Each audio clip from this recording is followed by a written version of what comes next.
Hello everyone.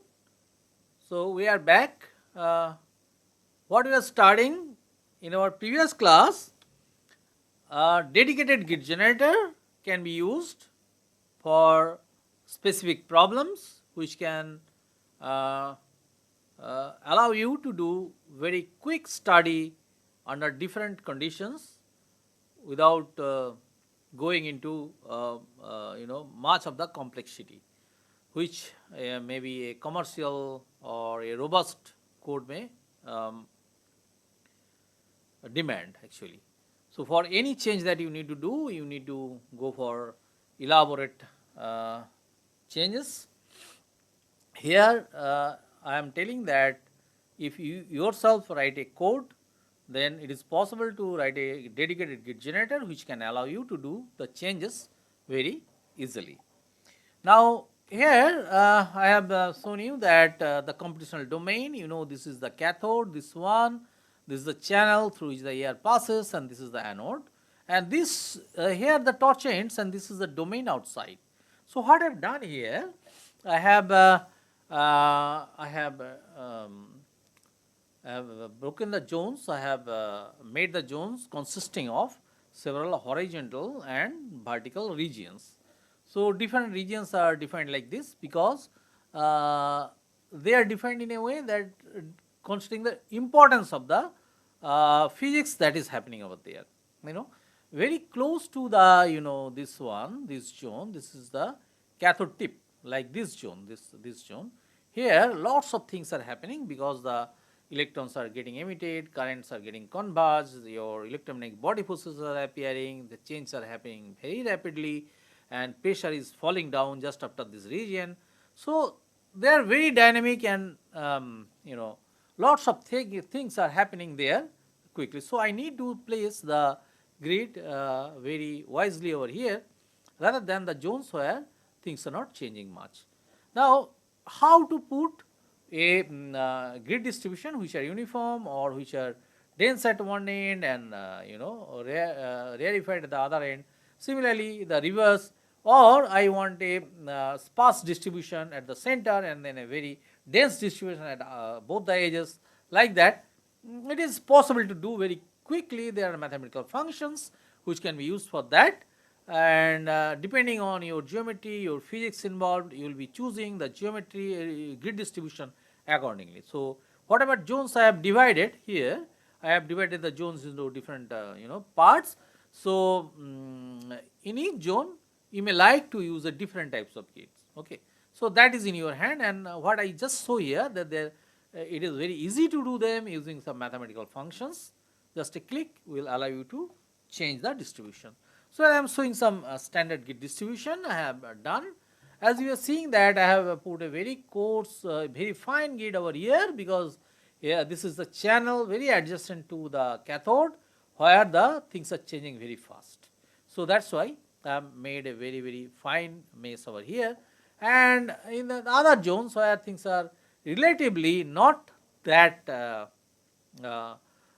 dynamic or not varying very fast, so there I have put a coarse mesh. Like this is inside the cathode, so nothing much is going over there.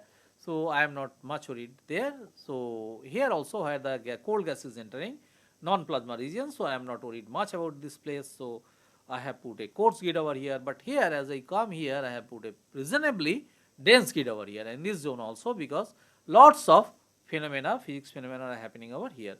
So that is how we choose the grid. Now I come to the solution. This is just showing one thing, that the choice of proper grid is very much required. Otherwise, what you will see, that the solutions what comes from the solution of this equation, they may not converge. So here I am showing one thing, that you see here I have not used a proper grid, and you see the distribution of temperature over here, and they are never converging, they are always varying. As you go for simulation after simulation, then they don't converge to a particular solution.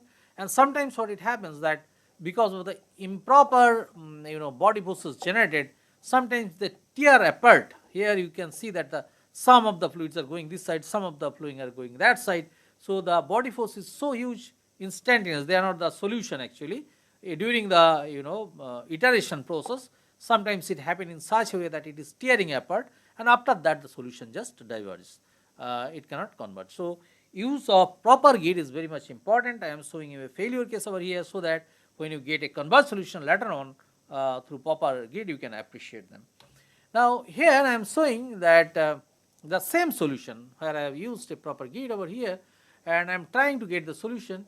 You see that this is a non-equilibrium simulation, and what you are seeing here, that instead of those kind of oscillations, I have started with the equilibrium solution, and then I am putting the non-equilibrium properties. You see there is certain change, and that change will finally get stabilized to certain value.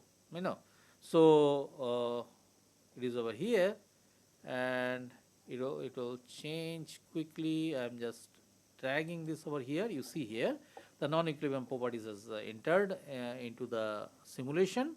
So now you see that how they are changing. The oscillation started because we have now put a completely different set of properties which are presenting the non-equilibrium values. Now this is a non-equilibrium simulation. So what you can see that the upper zone is giving you the your electron temperature, and lower zone is giving you the heavy species temperature. Okay, so they are identical. So the radial zone this and radial zone this they are same. So at this zone you are seeing that the lower part is showing heavy species temperature, they are quite low. On the other hand, the electron temperature at identical zone over here, you are seeing that they are quite high. Okay, so here the non-equilibrium T by Th is quite high. So if you are giving the properties corresponding to that non-equilibrium parameter T by Th, and you have seen that how the your non-equilibrium parameter varies with temperature, how the properties vary with the non-equilibrium parameter. So if it is equilibrium, T by T is 1, and you get one property, but the moment you increases the T by Th say 2, you see that the properties change quite a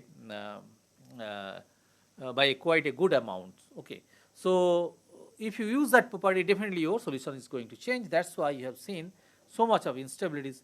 Now you are seeing that they have all settled down, and they are giving you almost a steady solution. You are now seeing that the simulation is here, and there is almost no change in that. Okay, so that is called the steady state solution. So now what you are seeing that the solution has now reached a steady state distribution which is not changing any further, and that gives you the your real solution of the problem under steady state.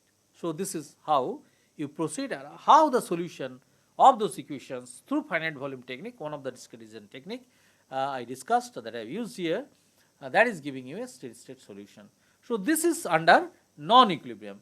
I will tell you also the solution under equilibrium, how would they look in some later slide, but this is just to tell you that if you use a proper gate, that gives you a steady solution. So there is that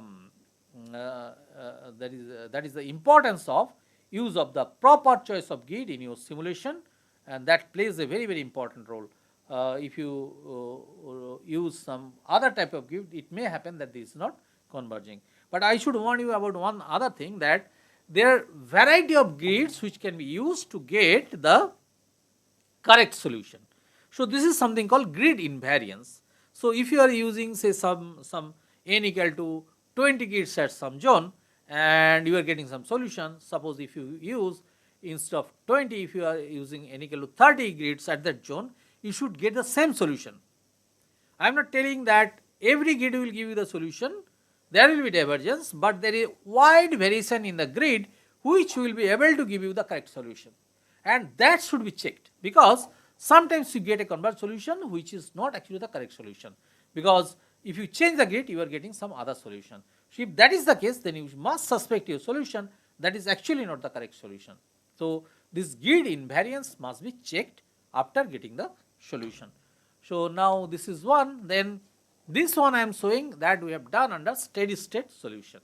Steady state, and under your uh, uh, equilibrium model. So we are not using here two temperature equations. Instead, we are using considering it as a single fluid, and we are giving only single property for that fluid here.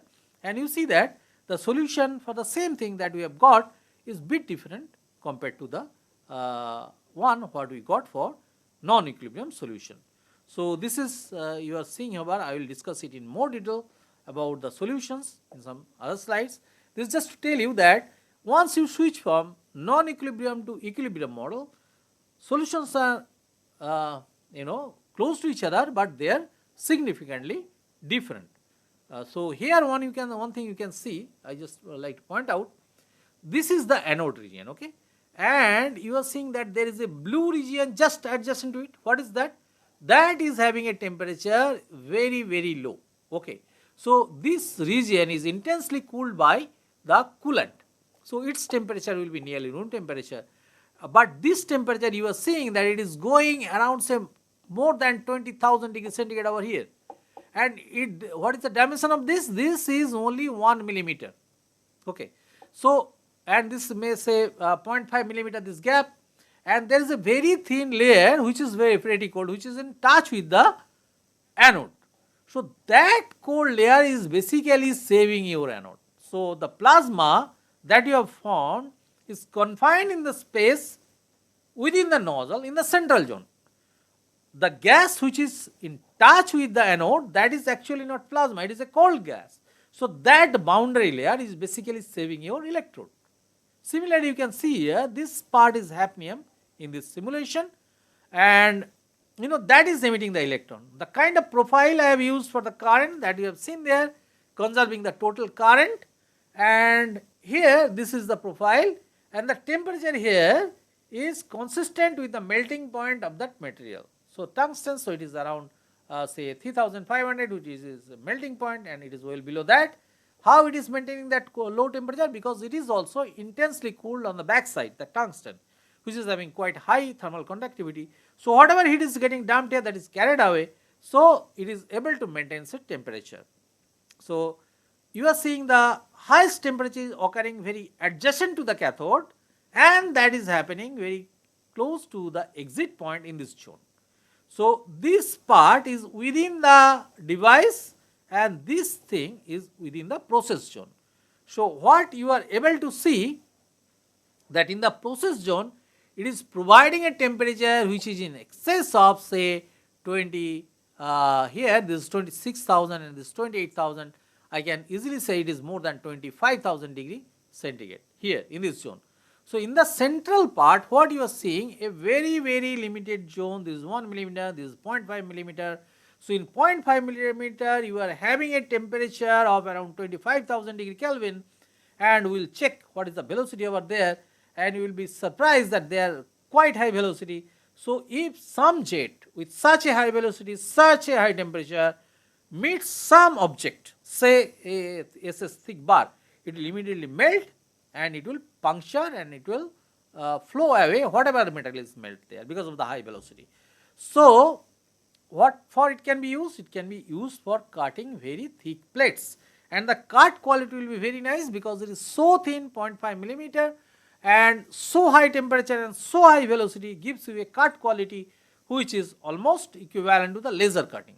So such devices are very low cost compared to your lasers, and still can give you a cutting quality which is comparable to that. And because of the immense enthalpy of this plasma and so thin jet, so high temperature, so high velocity, it can cut your slabs of say iron of 10 mm or more very easily. Okay, so that is why we can use that. Now here I am showing some results of the 2T non-equilibrium model. Here I am showing the potential, electric potential, which you can measure from outside when the device operates. So you can validate whatever the simulation result you are getting and what the potential that may develop between the cathode and the anode. So this is a measurable thing. And if your simulation is perfect, you know that this potential almost accurately get reflected in from your simulation. So whatever potential you get over here experimentally, almost exactly similar value you get. Okay. So, that is why it is very important to get this potential distribution, so that you can validate your model, whatever you are using, whether they are giving you the correct solution or not. So here, just at the tip of the cathode, what you are getting, the potential is here you see that minus 75 kind of thing. And here what is that? That is the ground potential. Usually these devices are operated with negative your cathode potential and ground anode potential. Okay. So that it remains safe to operate. Even if you touch, you are touching a ground potential, so it will not give you any shock hazard or something. Now coming to this, you see that the potential, how it is varying, this is the edge, and here you see this whole zone is at your ground potential. So it meets over here, and the rest of the zone is ground potential, and the drop is here, you can see here. So this potential distribution, generating some electric field, and that electric field is generating the current density, because J is equal to sigma E, depending on the your thermal electrical conductivity and the electric field, the current will flow, and the current density vectors are shown over here. You can see that the maximum current density is through these blue lines, and they are here over the cathode. It is quite natural, because there is a particular narrow zone through which the current is passing. Okay, that is why this maximum blue zone is over here, and the other very high current density is observed in the nozzle section, through which the your plasma is passing. Here you see here your current density vectors are very much strong here, and they are located nearly the central zone over here. Now that heating, that will depend on the current density vector, because Z square by sigma is the amount of heat that is getting generated. So this zone, the highest temperature that you have seen over there in the earlier one, here the highest zone temperature you have seen over here, and that is because of the such high current density that is there, and these current density vectors are diverging here like this, and they are converging like this. And whenever there is a diverging configuration or a converging configuration of current density vectors, they apply some body force into the plasma that shapes the plasma itself actually. So I will come to that in some later side in a more clear manner. So I am coming over here. You see here the velocity distribution, how it is. You are seeing a velocity of the order of, say here, it is giving you 5000 meter per second in this zone. Okay. So it is tremendous, it is enormous velocity with which the jet is impinging on the metal which you are going to cut over here. And you see that this is the velocity. Okay. This velocity is giving you the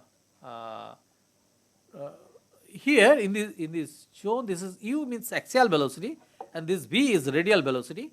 The radial velocity is only high over here, because after the your exit actually the plasma is trying to expand, that's why it is over here, but it is quite low compared to the axial velocity that is present over there.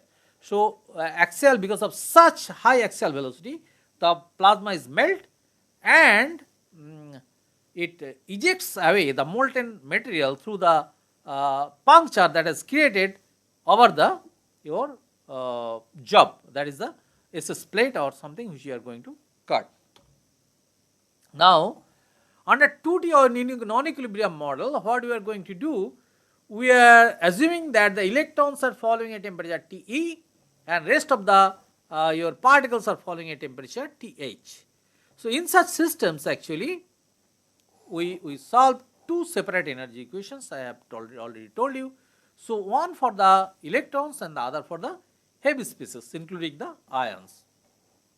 So electrons receive energy through ohmic heating, and there is no ohmic heating term in the heavy species equation. So we have splitted the total energy equation into two parts, one for electrons, one for the heavy species. We have kept the heating term in the electron energy equations, not in the heavy species equations. Then viscous dissipation, it is because of the movement of one layer over the other. So that is basically a property of the heavy species. So that is why the viscous dissipation terms are only in the heavy particle equation. Radiation loss is due to transition of the electrons from one level to another, and we have included that in the electron energy equation. So that is the way we have splitted the energy equations into two equations and kept different terms at the different uh, uh, equations, so that the total equation can give you the complete picture of the two fluid model. In electron energy equation, we will be keeping a term that collisional exchange term, the energy exchange between electrons and heavy species. So they are gaining energy and imparting that to the heavy species, so they are losing that. So that term is negative in the electron energy equation. On the other hand, the same term appears in the heavy species energy equation, where they are gaining the energy from the electrons. So one is losing, the electrons are losing. The other species, the heavy species or the ions, they are gaining that energy. So the same term is a loss term in the energy equation, electron energy equation, and is a gain term in the heavy species energy equation. So that is how we are solving the two fluid equation for non-equilibrium modeling of plasma torches. Here I show you, this is the cathode zone, this is the anode, and how a real simulation goes on. So initially what we did, we do some initial conditions. So we need to put some initial values of all the parameters like electron temperature, heavy species temperature, velocity at all the points. So this is the initial conditions that we need to put, initial guess of the values. Then what we do, we start the simulation. Now as the temperature changes, accordingly the property values we take from the actual property code. So now it is no more a guess, it is as per the actual values returned by the property code. The simulation proceeds. Initially the properties which we are taking, it is of the equilibrium property code. This is because initially if you put the non-equilibrium properties, the code may diverge. So there are techniques after which iteration you will impose the non-equilibrium property values. Before that you are running with the equilibrium property values, so that the code does not diverge. Now the thing is that even though you are using the non-equilibrium equilibrium properties for the non-equilibrium simulation, initially you are using the framework of non-equilibrium simulation only. So here you will see that electron temperatures are deviating from the heavy species temperature, but that deviation is not including the non-equilibrium properties. Because of the simulation structure itself, those variations are being seen. After certain iterations, when the solution has reached some parameter distribution which are some sort of close to the non-equilibrium values as per our experience, then we impose the non-equilibrium properties values. The moment we put, you will see that the solutions in the domain, so this is the computation domain, solution in the domain suddenly changes, but that change gradually reduces and finally reaches a value which is not changing anymore. But that solution now including your non-equilibrium properties. So why we are giving the non-equilibrium properties at a much later stage? This is because to keep the code convergent. Now during for this convergence, let me tell you another thing. There is something called relaxation factor. So these are different techniques to make the numerical codes converge. Relaxation method is one of the technique. The relaxation factor usually gives the change, incorporates the change, whatever is obtained from the simulation, a fraction of that is now given for the next iteration. Okay. So whatever change is prescribed from the solution of the equations, the change that is incorporated actually in the equations for those parameter is a fraction of that what is prescribed by the solution. So because of this fraction, that fraction is basically the relaxation factor. Because of the small amount of the change that is prescribed, you are now incorporating, the code converts slowly, but it converts. But if you don't put the relaxation factor, if you put the factor is equal to 1, then whatever change is prescribed in this iteration, you are incorporating the full change, whatever is prescribed in the next iteration. That case, many of the times code diverges. Again, the relaxation factor, whatever you are using for say momentum conservation equation, U, axial momentum, that may not be the same when you are going for the energy conservation equations. So, different relaxation factors may be required for different equations depending on the nature of the problem. So, these are just the techniques to make the code convergent. So, what are the techniques that I have told you? That don't include the drastic change in the properties initially, it may make the code diverge. Rather, you start with some initial guess, then you continue with your equilibrium properties. Then when it has matured quite a bit, then only you impose the non-equilibrium properties. Then the code converges. And the other thing is relaxation factor. You have to choose proper relaxation factor for different equations that you are using. So they will, you will get experience from your actual simulation. So I am just giving you the route map, how to proceed with this kind of simulations. So let us see how this converges and whatever I told you, how they appear. So this framework is non-equilibrium, that's why you are seeing over here one and here other, otherwise this should be identical. Now this is running with equilibrium properties. Now you will see that non-equilibrium properties incorporated here. So the solution has changed, you have seen the change. Now you will see that the solution is over here, and then what I have done here, I have after certain point, you see that there is some other change over here, then you are going. So you see that there is nothing more is there. So here what I have done, actually we have used the equilibrium properties, then non-equilibrium properties, but there is another thing which is called chemical non-equilibrium. If you want to incorporate that effect as well here, I will explain what is chemical non-equilibrium in some later slide.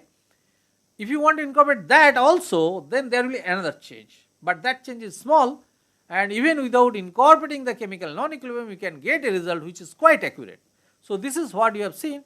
You are seeing here that after this zone, this is almost static, you see here. So this is moving, the simulation is moving, so iteration after iteration is going, but there is no change. Okay. So that is where the steady state converged solution we have reached. And again what you are seeing here, you see that the exit, you are getting a temperature around 28,000 degrees centigrade, whereas in this zone it is quite less, and just after the cathode is quite high. Okay. So here you are seeing how the actual simulation results goes, and here I am plotting the temperature, this is the cathode, and how the converged solution looks like. This is the temperature distribution and this is the velocity distribution for radial velocity. Now I stop here, and in the next class I will elaborate on this in a bit more detail, then we will switch for other topics. Okay. So you have now got in this class that how real simulation proceeds and what are the things we should keep in mind, how the proper git generation matters, and why we need to impose the actual properties in a phased manner so that the solution does not diverge. So these are basically some key aspects of doing this your simulation and getting the important values of the plasma parameters about the device that you are going to design. So I stop here, meet you in the next class.